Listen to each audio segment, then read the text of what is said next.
unusual mist in front of your chopper. It could be the same one as before. Cipher is trying to eliminate Code Talker, but we can't save the infected without him. Boss, whatever you do, bring Code Talker back alive. Por supuesto.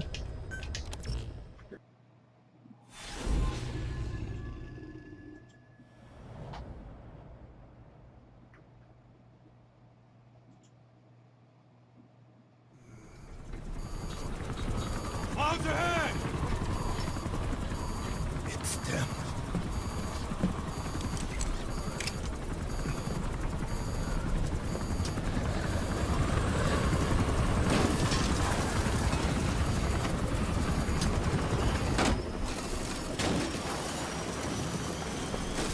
¿Qué coño está pasando? ¡Hostia!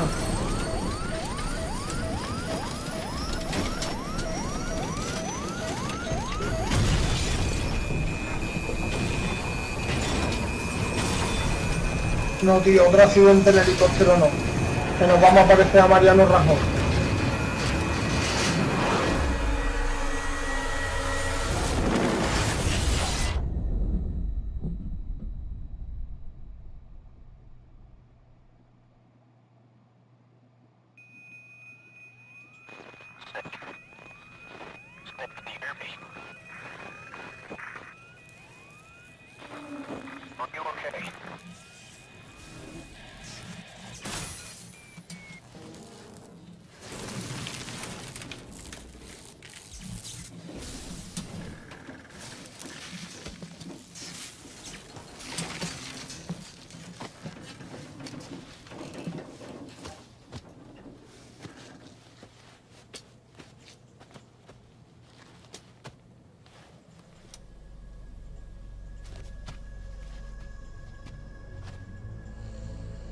No me jodas, el helicóptero destrozado, tío.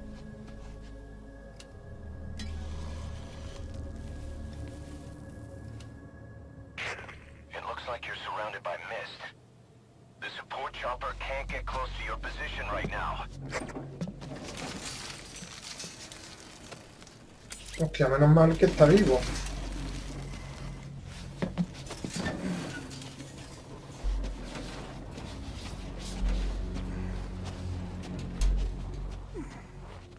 Vamos, Big Boss. They are coming. Ahí vienen. No me jodas, tío. Hijos de puta. Ya está. Los títeres.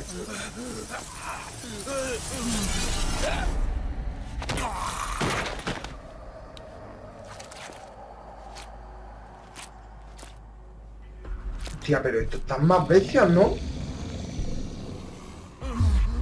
Hostia, estos son los...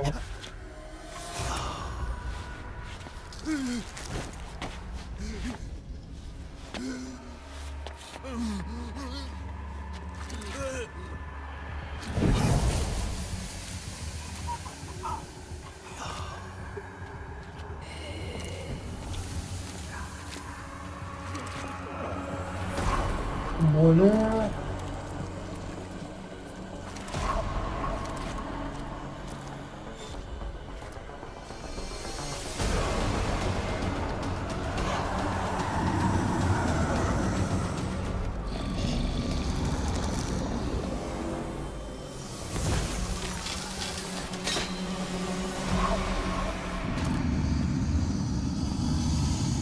¿Se han convertido en roca?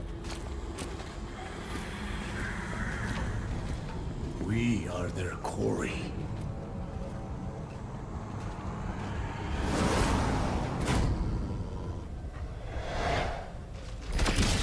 Madre de Dios. That mist is their work. We won't be able to send in another chopper for now. Boss, you'll need to eliminate the skulls. We cannot lose Code Talker. Toma por culo.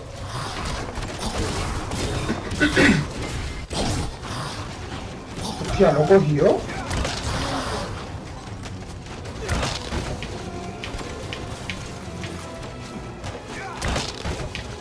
A ver cómo coño salimos de aquí. Hostia, hostia.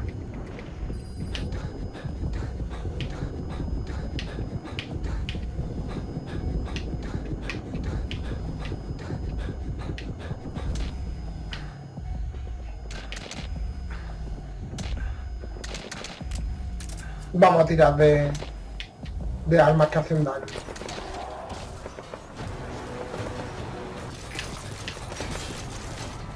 Vamos. Ya que estamos aquí, vamos a saquear un poquito.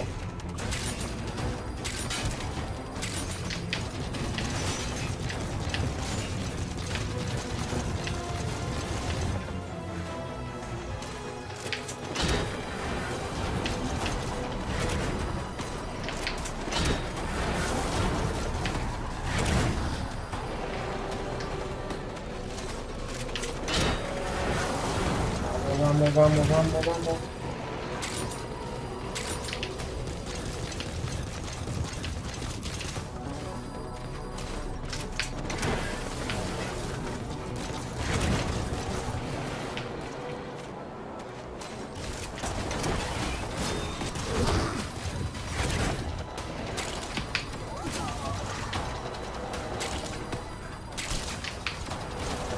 Vamos.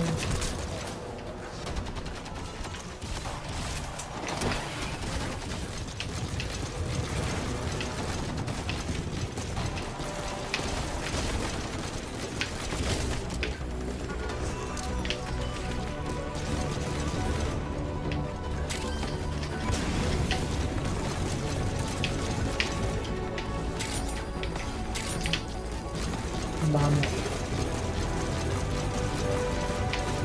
Todas estas cosas las dejan aquí porque les sobra, entonces nosotros que no hace falta pues la comemos, hombre.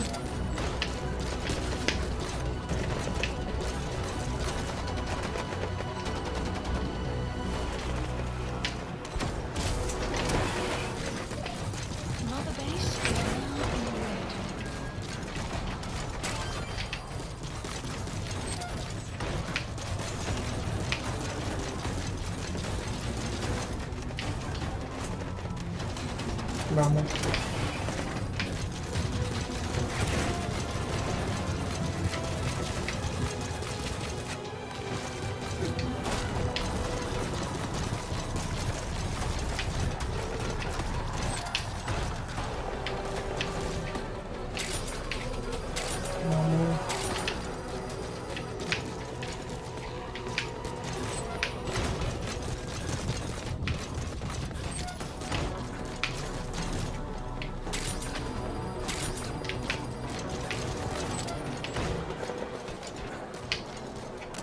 Bueno.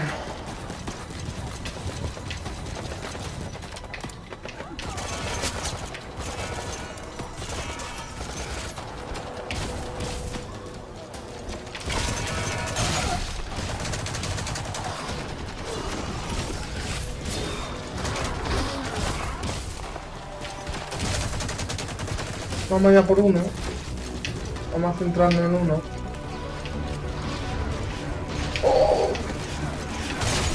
¡Buf! ¿Dónde está? ¿Dónde está el que está malito? Aquí. Qué cabrón, huye, ¿sabes? Y los demás lo protegen.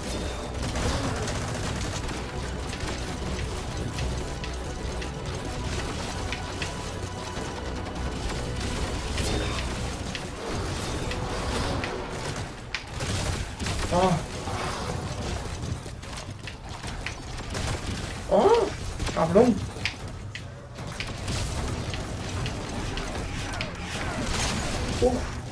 No, no puedo nada.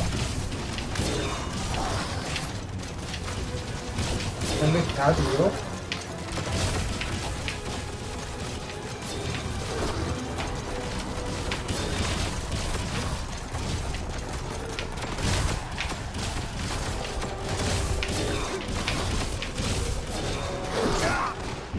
Yo, ¿cómo se puede ser tan cabrón?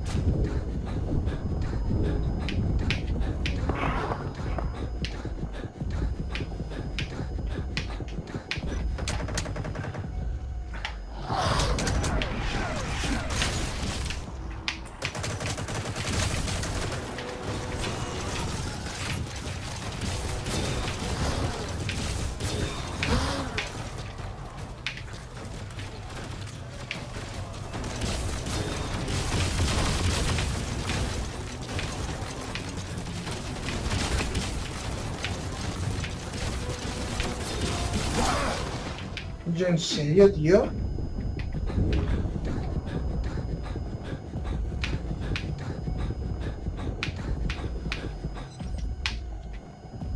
Vamos, vamos, vamos, vamos, vamos. Uf.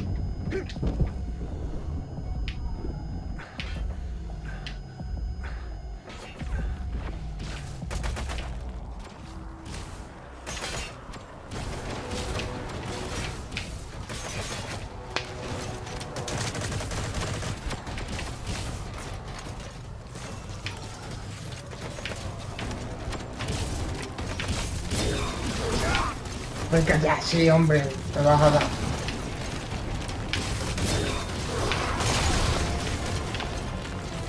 Oh, qué coraje.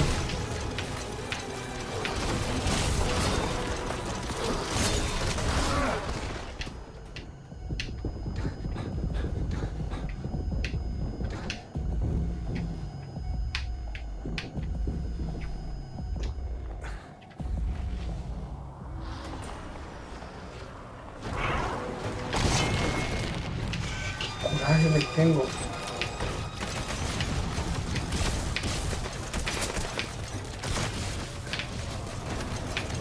Y ahora ya no sé dónde está el baby. Allí. Ay, Dios. Para acá que te voy a dar lo tuyo.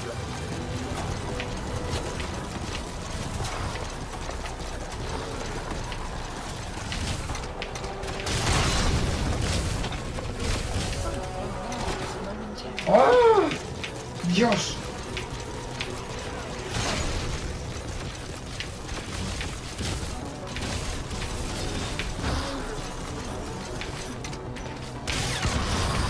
Venga, uno menos.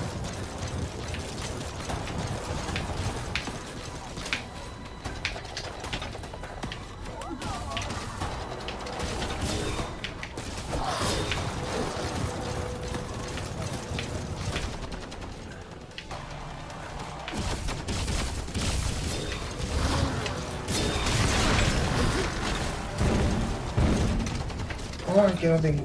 Bueno, menos mal que no tenía.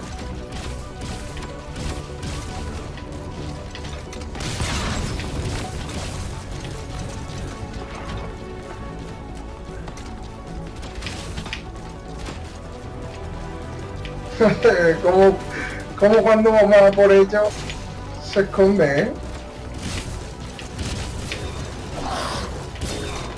No, no. De cerca no.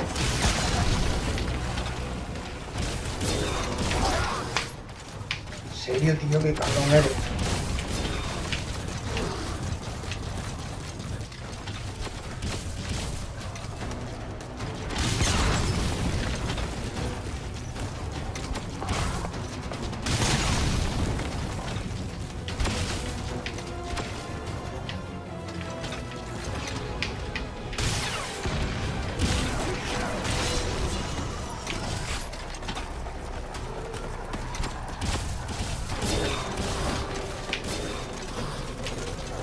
¿Dónde está, tío? El baby.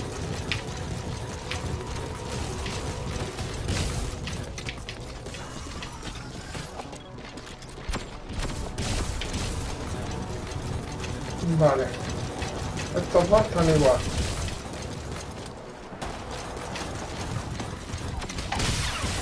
Dios, ¿quién me la ha jugado?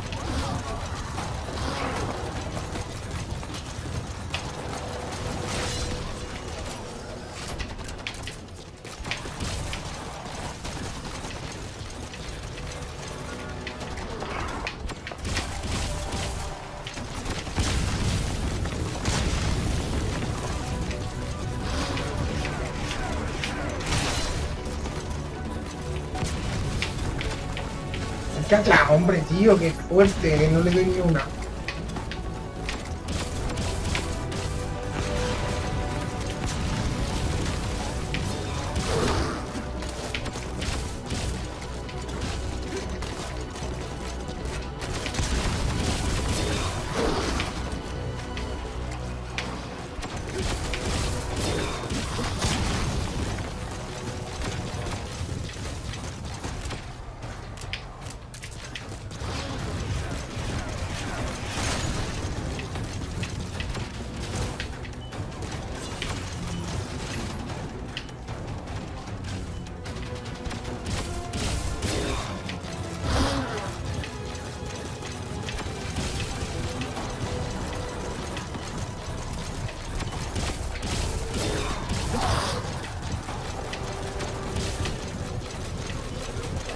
Acá, cabrones.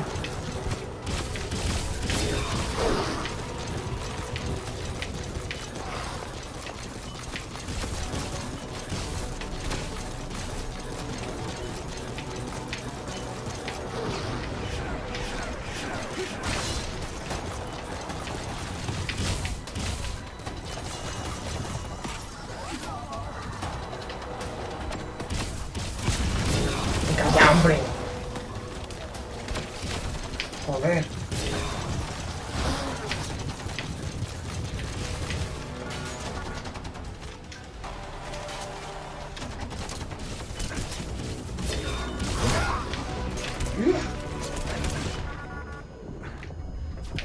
Vamos, vamos, vamos, vamos.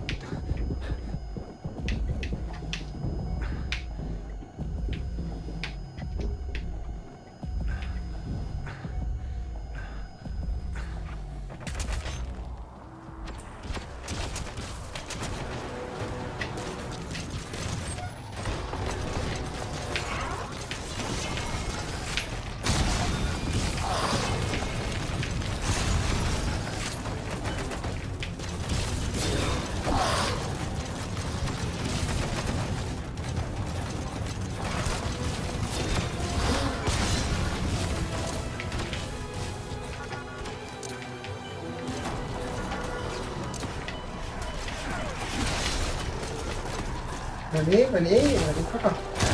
¡Toma!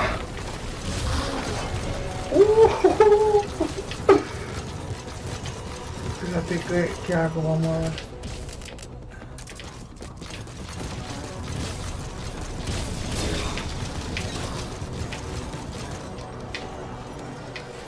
Vamos, vamos, vamos, vamos.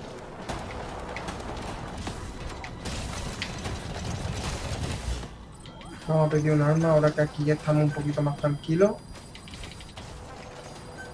Please select a drop point.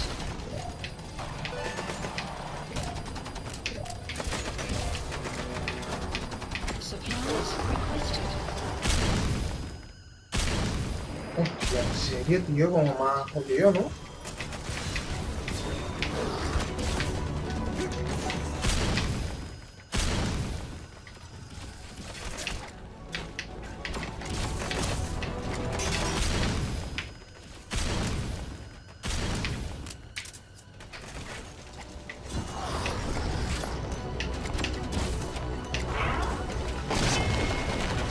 Oh, puta.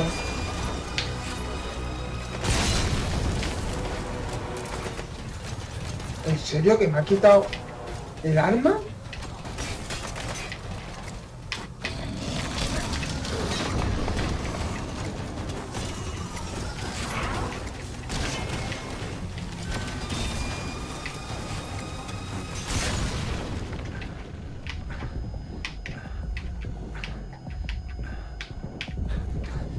Que me ha quitado el arma, el cabrón.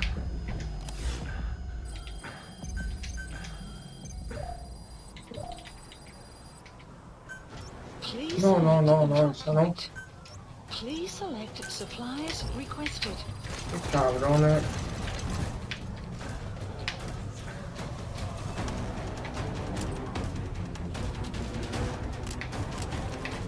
Vamos a gastar todo lo que podamos.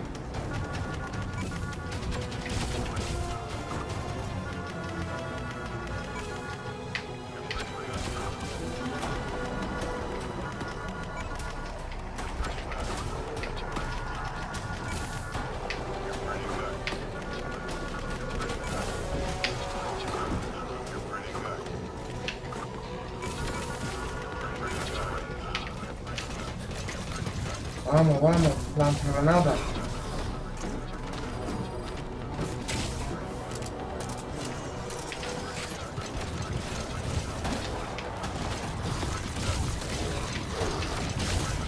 Para acá, por ahí. Madre mía, pensaba que eran enemigos. Oh.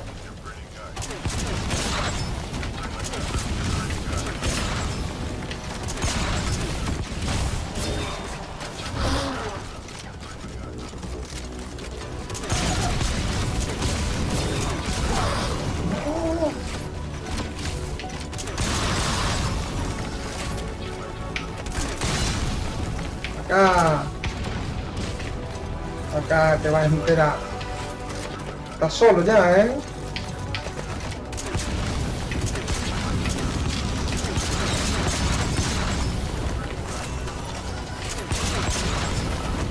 Joder, tío, ¿en serio? Supplies requested. Le da coraje.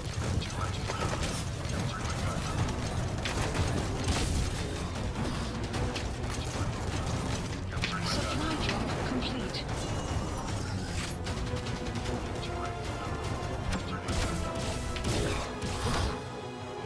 Le da coraje, no lo puede ver.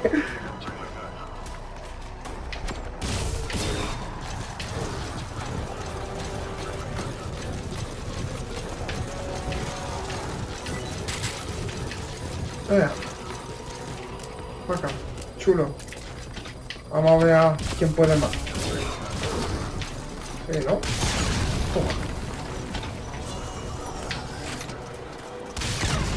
Toma. Venga. Sí, sí. Toma. Venga. Oh. Great work, boss. Short helicopter. On another chopper.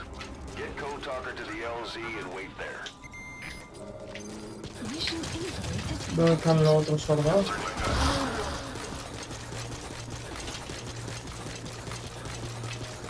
Esos son soldados, ¿no? Que nos vamos a llevar.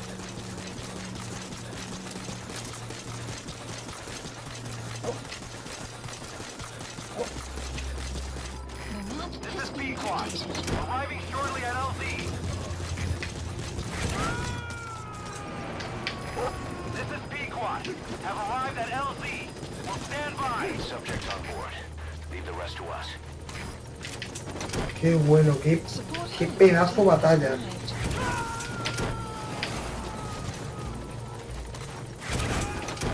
Joder. He's coming too. Roger that.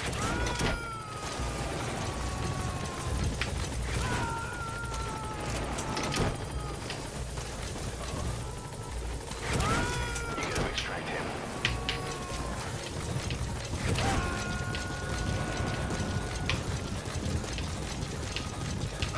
He soltado los globos y se confundían conmigo. No lo aguantaba, tenían que matarlo, qué fuerte. Qué detalle.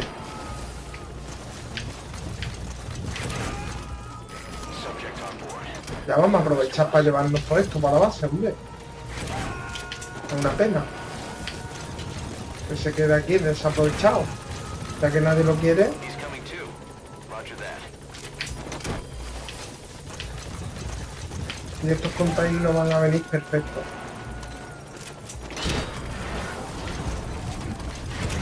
You gotta extract him.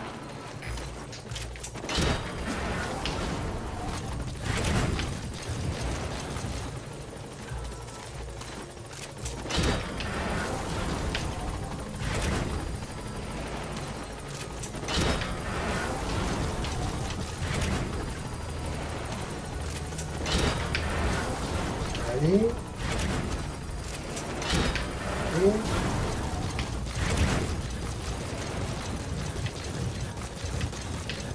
Pues como sabía que íbamos a venir, ¿eh? Como nos han dejado un montón de cosas.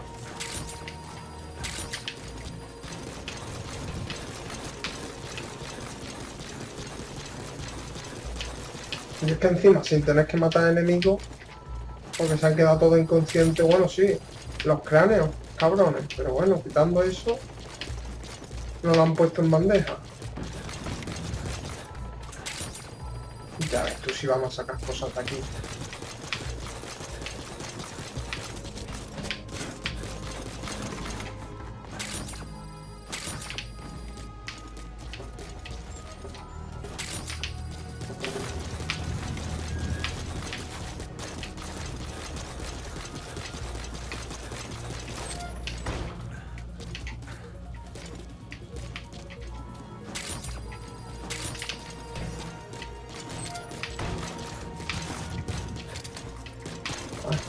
Vamos.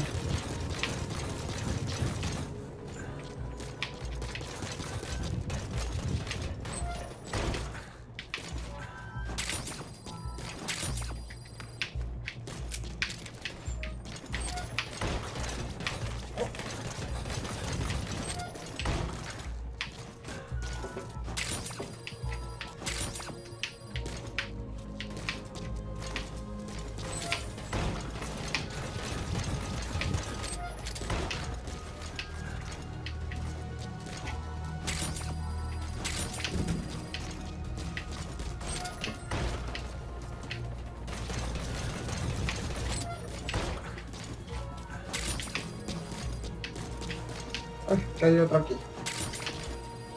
Vamos a ver, esto, vale.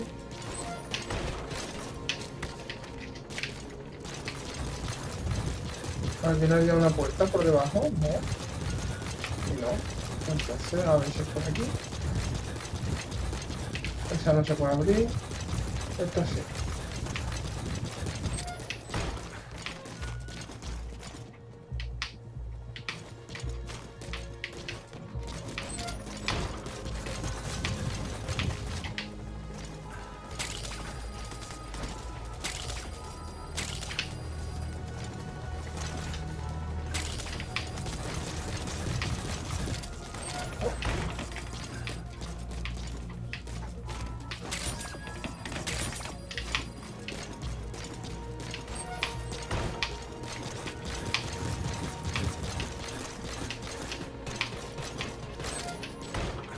Vale.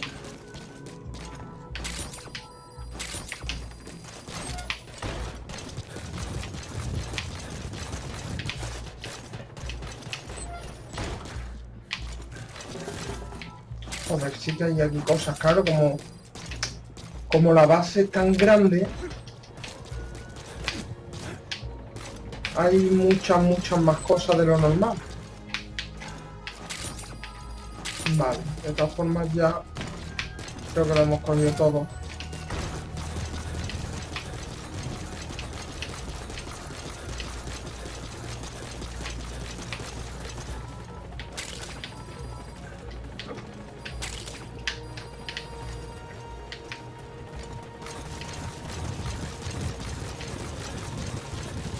Vale, vamos a por el abuelo y nos lo llevamos. Y el Didi, el pobrecito que se ha quedado asustado, perdido. Pobrecito, me cago en la leche. Venga, va. Aquí estamos, compañeros.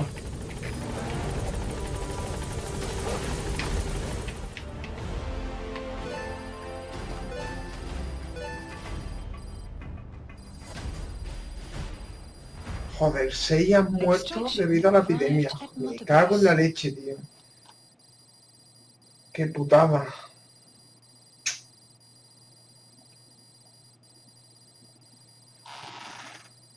Hala, hala, hala.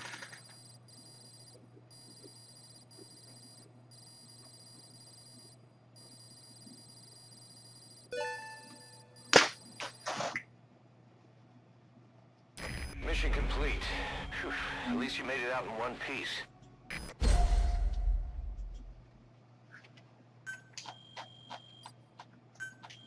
Mira, ya hemos sacado algo de dinerito. Ha salido todo a pedir de boca.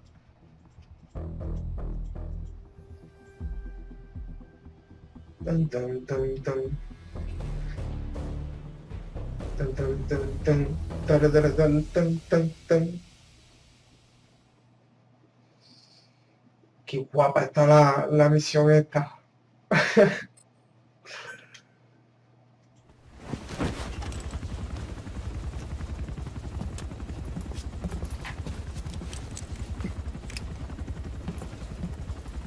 Skullface is no longer in Africa. ¿Cómo? The nuclear test was a success. Now they turned their knives on me. Satellites didn't read any test. Neither did seismometers. The detonation test took place 5 years ago in the southern Indian Ocean. The final test was the opposite, to prevent detonation. You mean?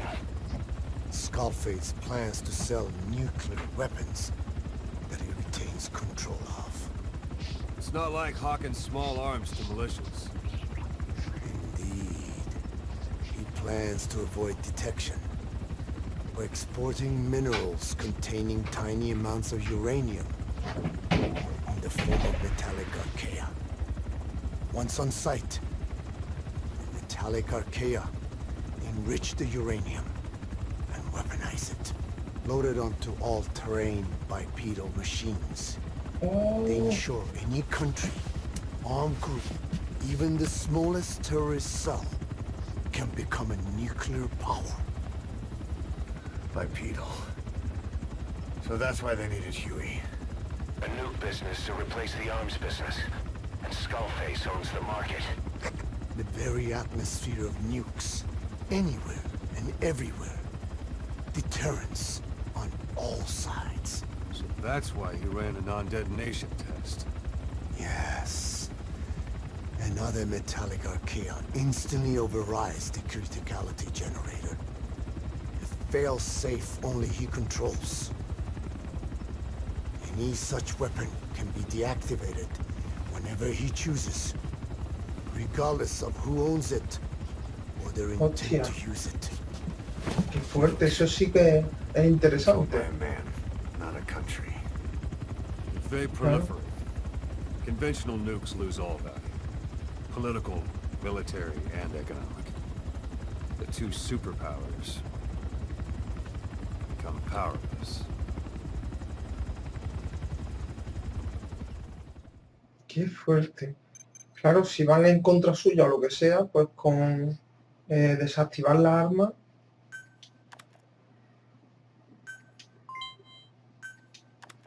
The R&D and medical teams have come up with a proposal for a new suit that applies Code Talker's research, the Parasite suit. Apparently, it can recreate some of the Skull's unusual abilities. But in order to use those abilities, it needs parasites. If you want to wear this suit, you're gonna need to get a hold of parasites by extracting skulls. Hombre, por supuestísimo. Que vamos a hacer como los cráneos, increíble. Ya lo que le faltaba a Vipos.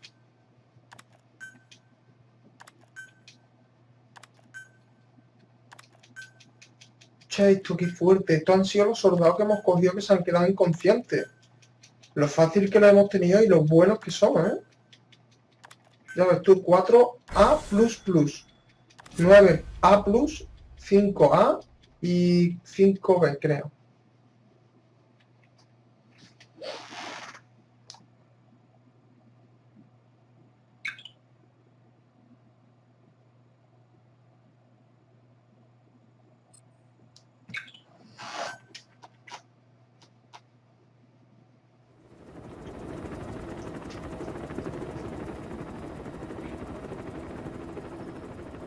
We need to stop the epidemic at Mother Base.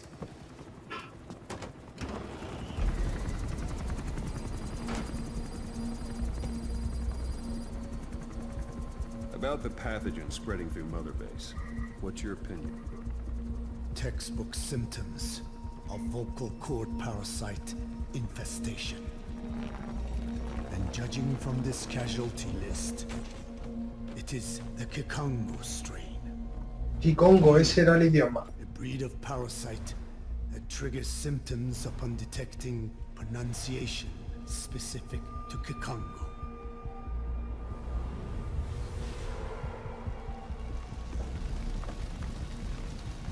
Qué fuerte, tío. So how do we keep them from becoming symptomatic? Use this. A type of Wolbachia. Introduced to a sample of the parasite. The parasitic bacteria that colonizes the parasites, turning male to female and preventing copulation. We must cultivate more.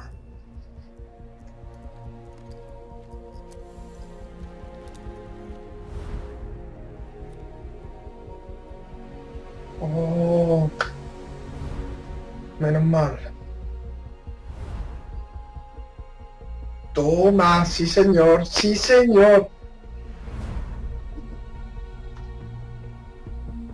Oh, qué bueno, por fin, coño. 48 horas después. Oh, toma. Fin de la infección de los parásitos. Menos mal. Joder, no podíamos crear armas ni a misiones. Thanks to Code Talker, Mandar misiones a los exposed soldados. to any new vocal cord parasite infections. We couldn't save those already symptomatic, but everyone who survived has been released from the quarantine platform.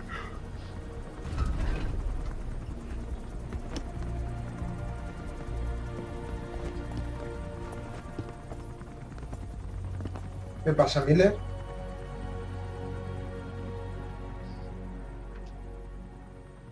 Skullface will pay for this.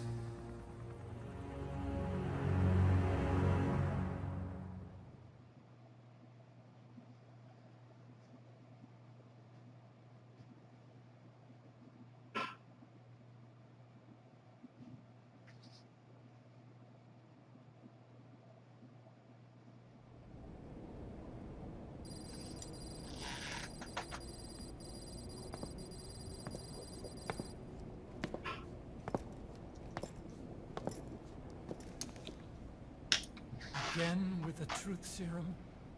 What are those legs made of? Titanium? All the way to the femur.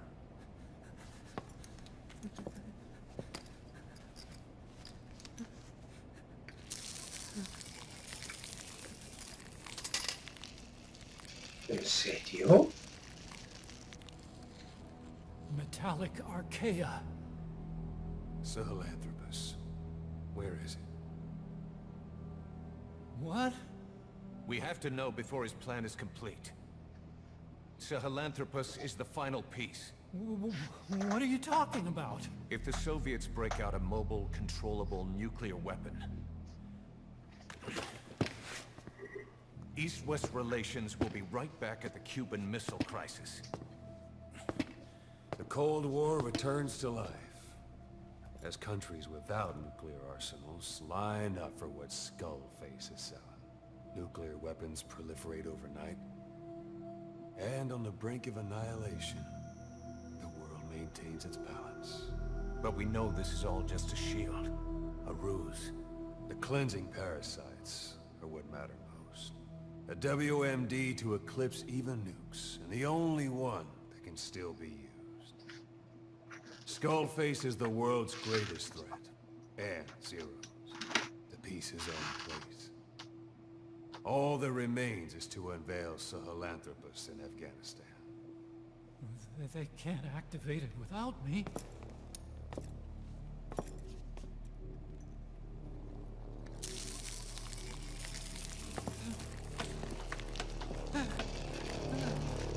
Joder, con el revólver, hacerlo como intimida.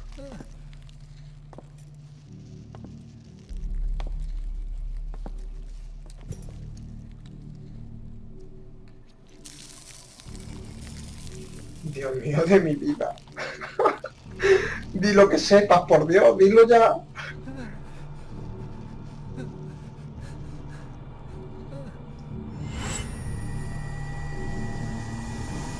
Okay, B-Zero. Sahelanthropus is beyond the Soviet base camp, in a lab built by the Soviet philosophers. Filósofos. That's what you're looking for.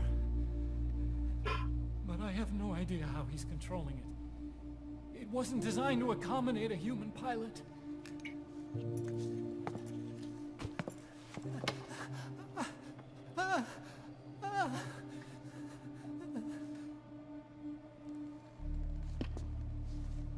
¿Cómo se ve el juego? Es que se ve en Unreal Engine 4. ¡Fua!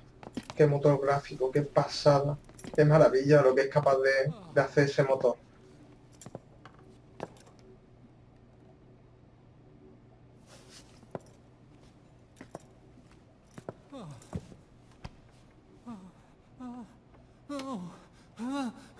No! No! Wait!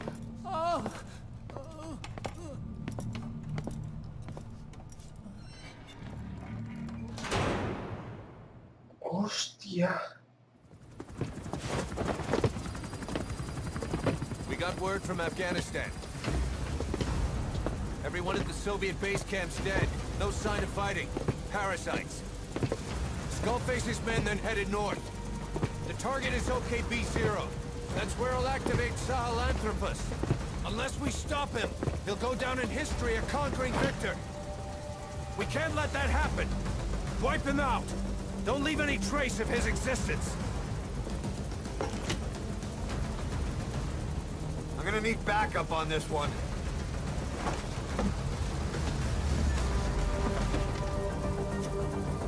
rendezvous on site.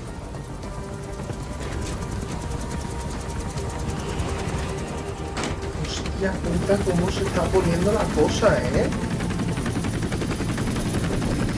Cago en la leche, qué interesante. El problema es de que, claro, aquí para avanzar te dan la historia a cuentagotas. Que te tienes que tirar, pues... Continuará, hostia. Te tienes que tirar horas y horas y horas y días jugando para avanzar un poquito.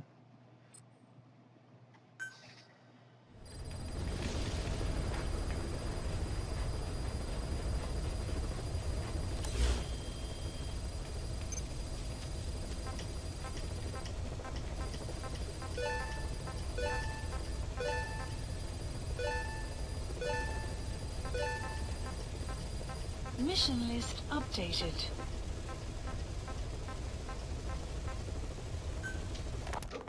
About the pathogen spreading through Mother Base. You've seen everything we've got on the outbreak. What's your opinion?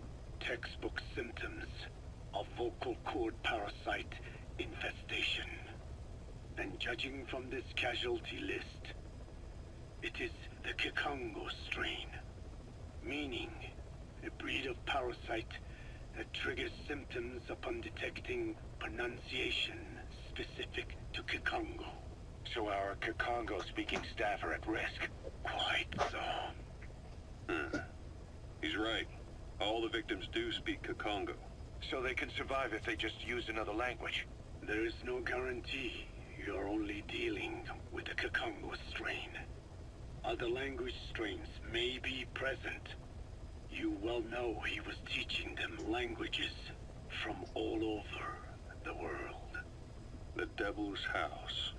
Nzoya Badia Bulu. There is no way to know how many strains he has at his disposal. So how do we keep them from becoming symptomatic? You mentioned using microbes. Use this.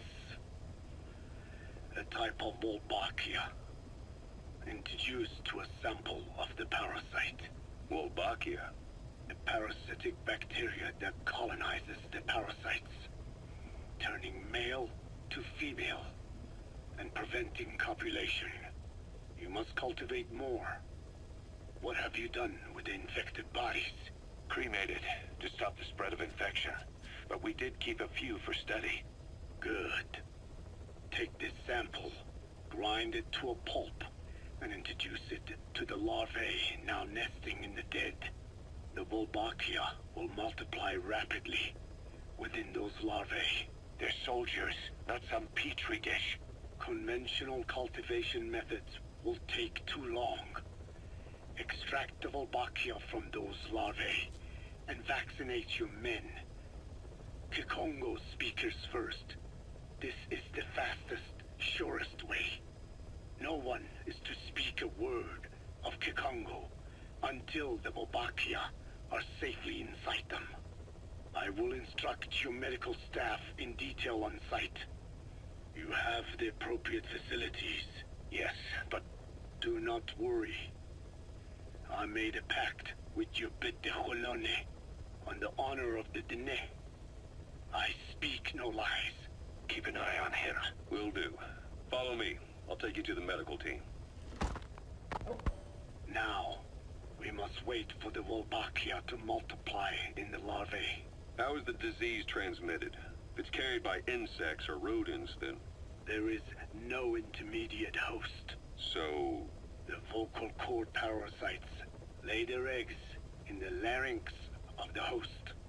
Most hatch and migrate to the lungs, but some are transported to the mouth through ciliary movement, mixing in with saliva. Saliva. Droplet transmission. Sneezing, coughing. Any food or water containing infected saliva. It would spread fast. Indeed. And when the larvae migrate to the lungs, symptoms can resemble the early stages of a cold, making it easy to infect others. Meaning a simple conversation would be enough to pass it on. Alright, so what happens after the larvae migrate to the lungs? It is as I said before. They mature by feeding on alveolar tissue. It is only then that noticeable symptoms appear in the host. And by that point, it's too late. He's infected everyone else. It's one hell of a weapon you've created. That is what Blag Anna wanted. Something that would spread easily. In truth, he's not the reason. But we will discuss that another time. The Walbachia have multiplied. We're preparing to extract them and begin vaccinating. But is this really the only way? Sure, it'll prevent infection, but the cost. You would rather remove their vocal cords? No. Tactical communication's a linchpin of what we do. What if we were to ban the use of Kakongo? Insufficient. First, there's no guarantee that only the Kakongo strain is here. Second, there is the matter of how the parasites lay their eggs. Before they can copulate, they must be exposed to the pronunciation of a specific language for a period of time, like a container filling with water. But the duration between when the container is full and when the copulation actually begins varies from case to case. In other words, even if the infected stop speaking as a countermeasure, it may already be too late. The only true solution is to prevent copulation through the Walbachia, or by physically removing the affected tissue. Do any antiparasitics work? It sounds as though you have already tried. Yeah. We tried every one there is, and nothing. I have yet to find a medicine that can remove the parasites. At best, it temporarily covers their ears. Why is that? Because the parasites are companions to us.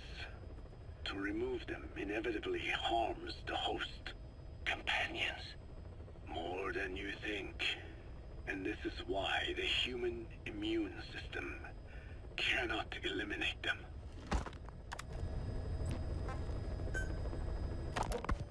We've inoculated the staff with Walbachia to keep them from becoming symptomatic.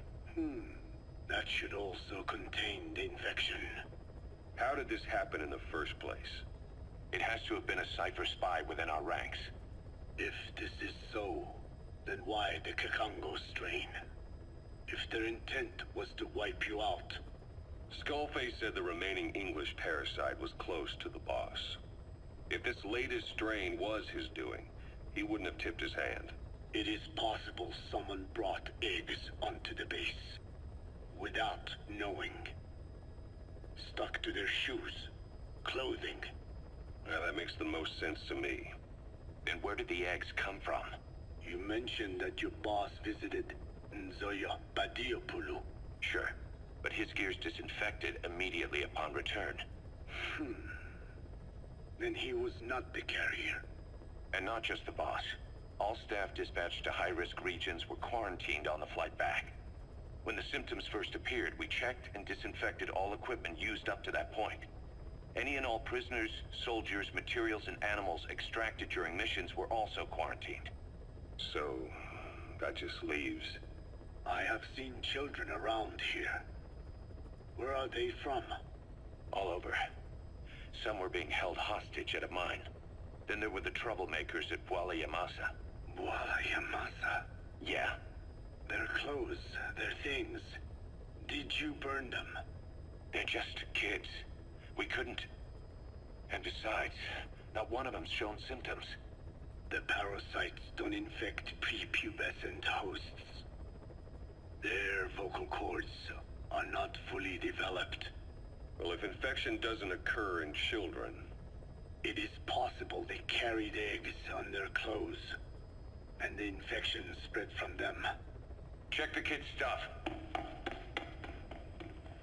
I doubt there is any trace left by now.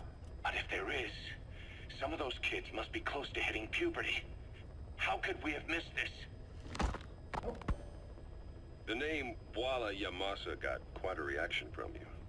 I'm guessing the Kikongo strain was released in that village. Cipher used that region to experiment with vocal cord parasite transmission. The Kikongo strain.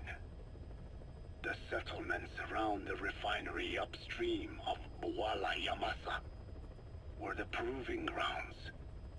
They would infect one villager and record transmission speed.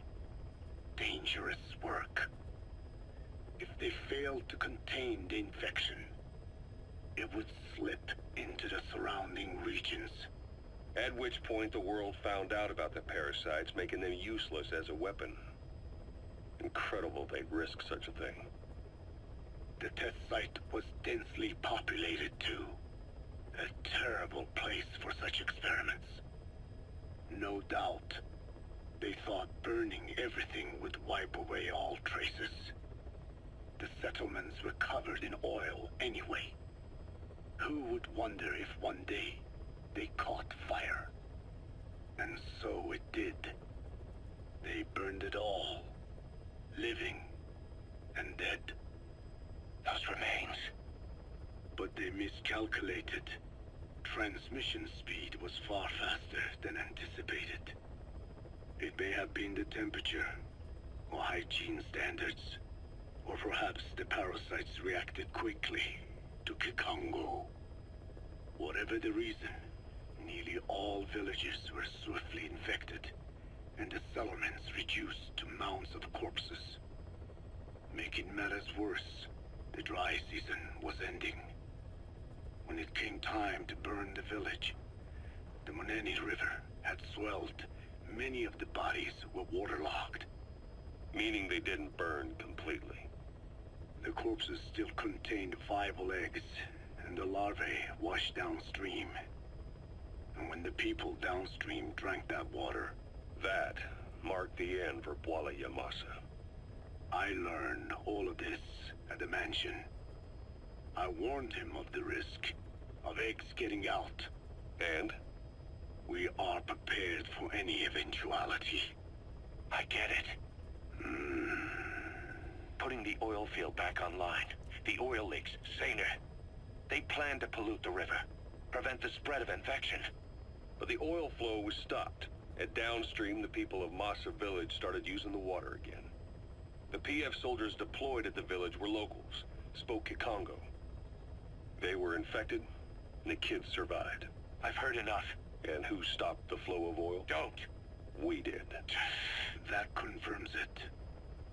The source of the Kikongo strain infection was Masa village. And the children brought it here. It is no one's fault.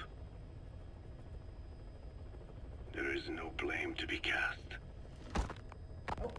The parasites, they were tested in other regions? Their physiology requires that they be tested under varied conditions. Another test site was in Afghanistan. So it was the parasites there. Both the Pashto and Tajik languages are spoken in the mountains of Afghanistan, and population density is low. Ideal testing grounds for how accurately the parasites target only the specified language. It is also relatively easy to prevent the spread of infection. And the results? The first test, I am told, was a success. Once the Pashtun Mujahideen were infected with the Pashto strain, they were all but wiped out. The Hamid fighters at Smasei Fort. It was doubly successful. No Tajik Mujahideen or Soviet soldiers became symptomatic. So the parasites proved to be effective. What about the second test? Also supposedly a success. A Pashtun village was the target. However, the original aim was to obtain samples of the infected. In this, they failed. And the village? The Soviets enacted a standard scorched earth operation. That must have been the village where Malak lived, before being held captive at La Marjate Palace.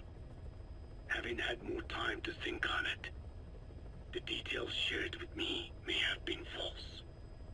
They are madmen who would do anything to cover up the truth. They certainly seem to like tossing their problems in the fire.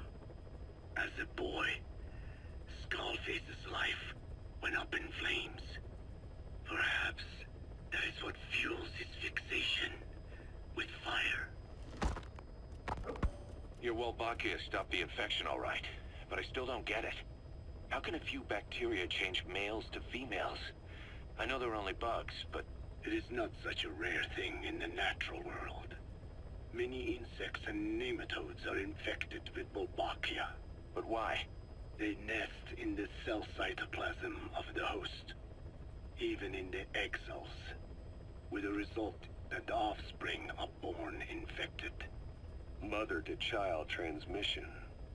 However, Wolbachia cannot nest in sperm because they do not have cytoplasm.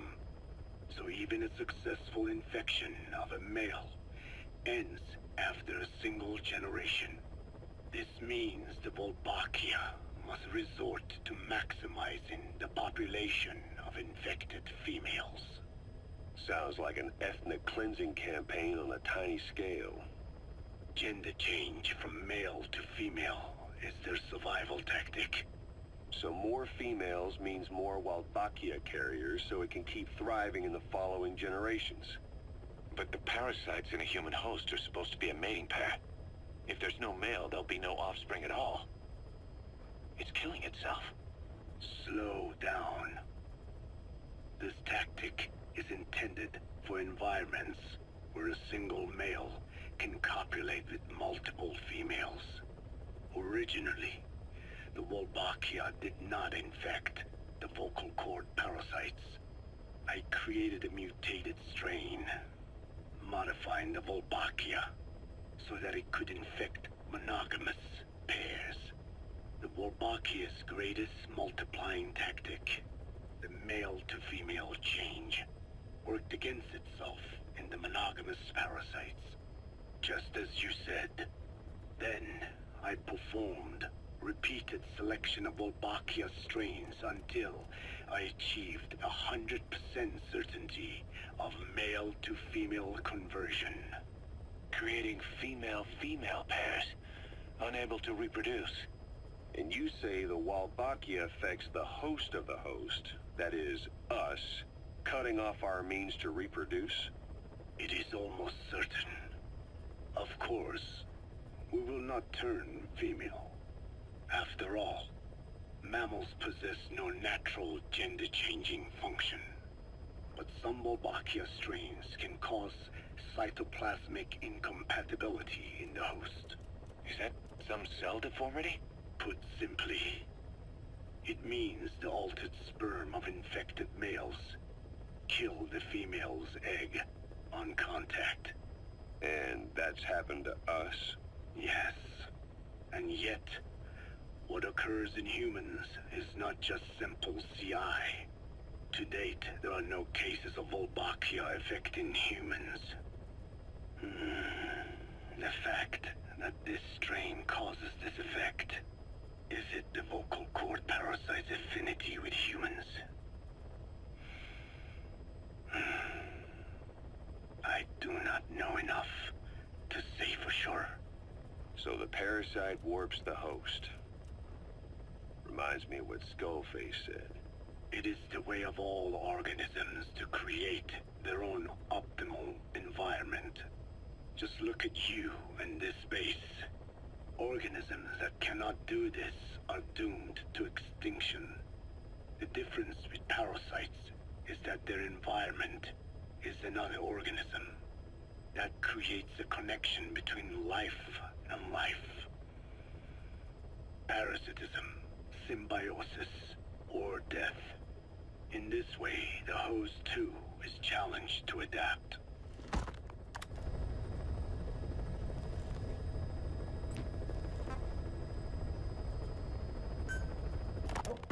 About this OKB-0 Emmerich was talking about. Its location and features match the citadel in the mountains northeast of the Soviet base camp. Built during the time of Alexander the Great, it was left in ruins following one of Genghis Khan's campaigns. Its occupants changed time and again due to war, and it was expanded on more than one occasion.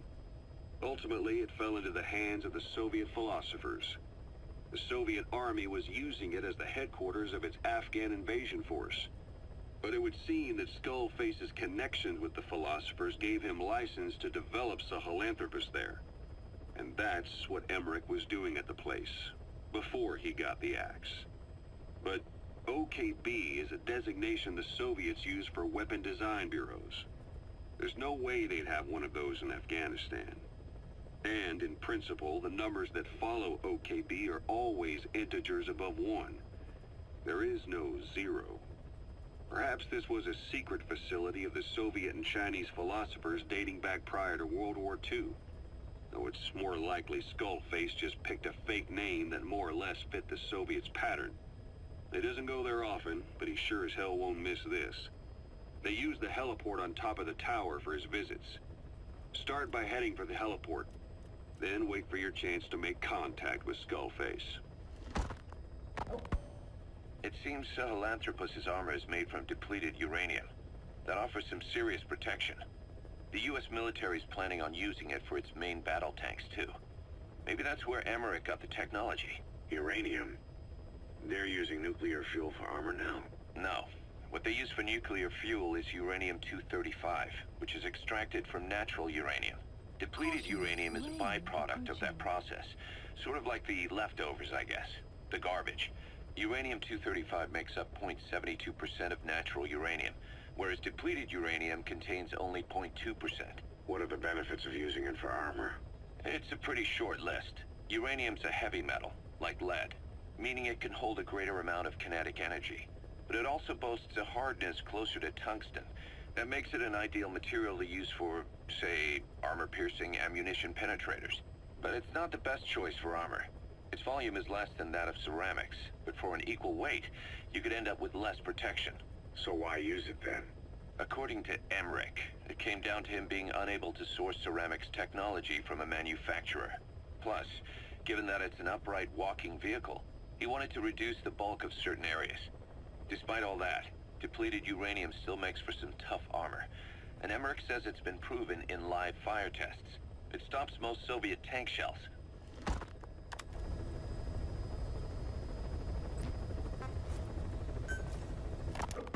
Code Talker, what are the metallic Archaea?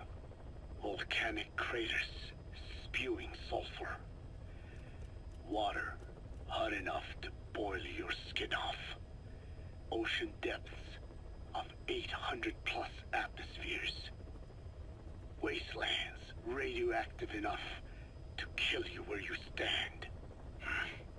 There are groups of organisms that survive this fight.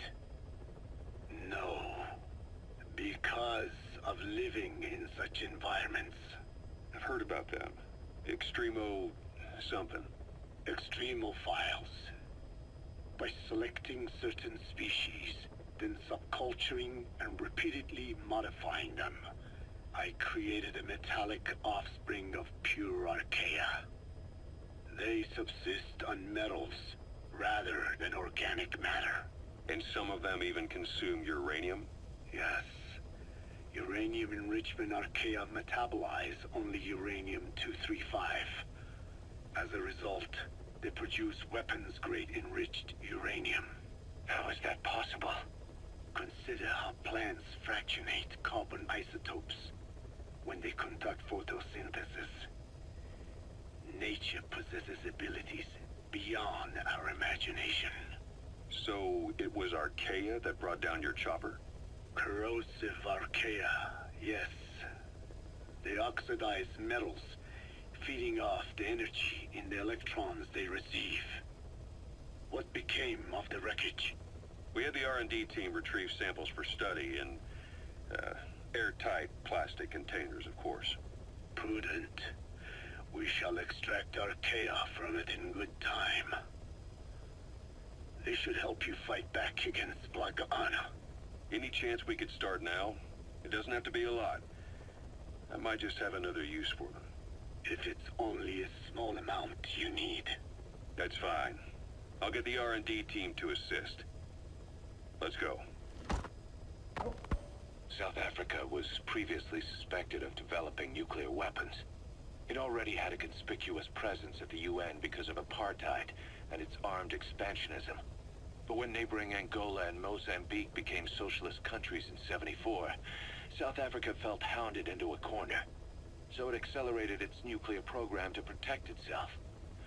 3 years later, the Soviets discovered a test facility, and 2 years after that, an American satellite observed a flash in the southern Indian Ocean.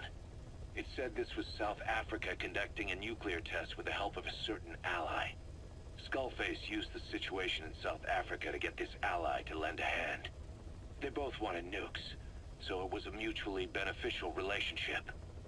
On the surface, anyway. I figure South Africa started getting serious about nuclear weapons production in '75. In '74, the government was still able to get by with bluffing that it had a nuclear arsenal. But the year after, word spread that an independent armed group in the Caribbean was crushed by Cipher for possessing a WMD. That's right, boss. What happened to you and your men was the reason South Africa decided to push ahead with nuclear development. A force independent of any country getting its hands on a nuke. That was a threat to the existence of countries everywhere. It wasn't just South Africa. Your presence pushed a lot of countries to get nukes. The world was scared of you. You were a threat to more than just the Cold War. If nations are gears in a machine, you had the power to smash them loose and watch the whole world grind to a halt.